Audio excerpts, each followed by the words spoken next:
You're watching News 24 Live. Springbok coach Heineke Meyer has just announced his matchday side for the Springboks' highly anticipated Rugby World Cup semi-final against the old foe, the All Blacks. Today we have a special guest in studio to discuss the team selection and this weekend's match, former Springbok centre Devet Barry. Devet, thank you very much for coming in this afternoon. Pleasure to have you here. It is a pleasure. Thank you for having me.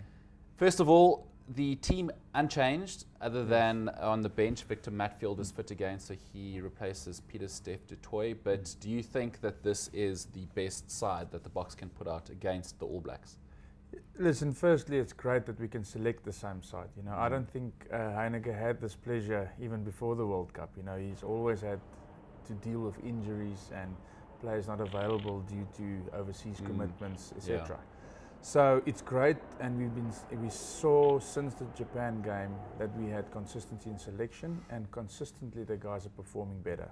You know, and that's in itself a great thing to see, and you know, it gives us great hope. So you know, so for me, I would have looked into Pat Lambie maybe at fullback, and that would probably be the only change that I would look at. But otherwise, it's great to see that the team is selected on a consistent basis.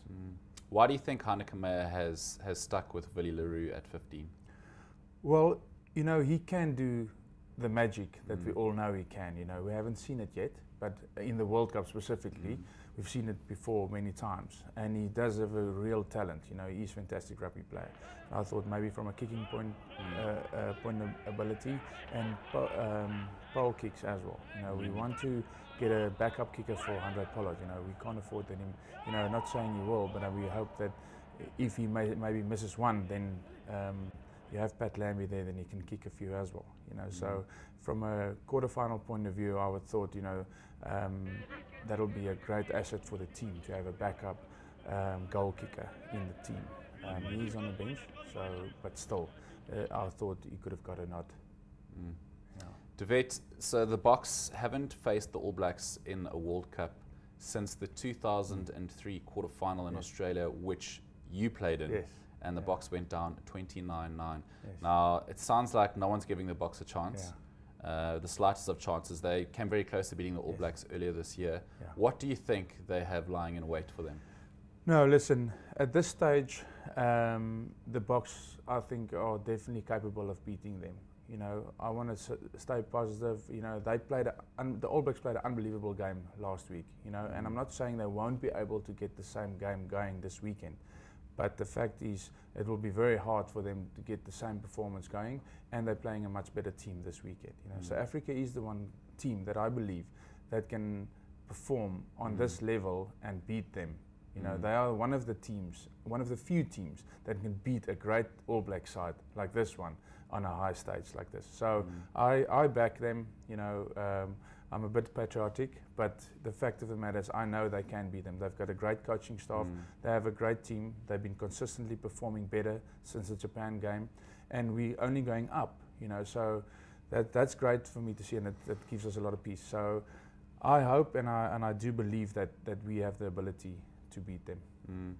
And two contrasting styles of rugby, I guess. There was some comments made last weekend how the All Blacks, you know, when they ran rampant over France, how they tend to run around defenders, whereas the Springboks like to run through them. Case in point, Bash Barry, you just used to bulldoze these guys. Is that the kind of approach that the Boks need to take?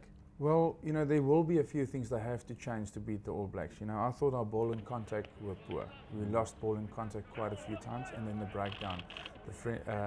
The Welsh guys really attacked that breakdown, and that's where the Japan guys also beat us at the breakdown. So, you know, we'll have to look at that two vital parts of the game, and then obviously our set phases have to be in place. The forwards need to play a great game to, you know, to not allow those All Black backline players to play on the front foot. So the emphasis, like in the old days, you know, will lie on the front, on the forwards. But you know, the breakdown and ball in contact was worrying for me last weekend. So they'll definitely look at that, and I'm sure they will improve on that.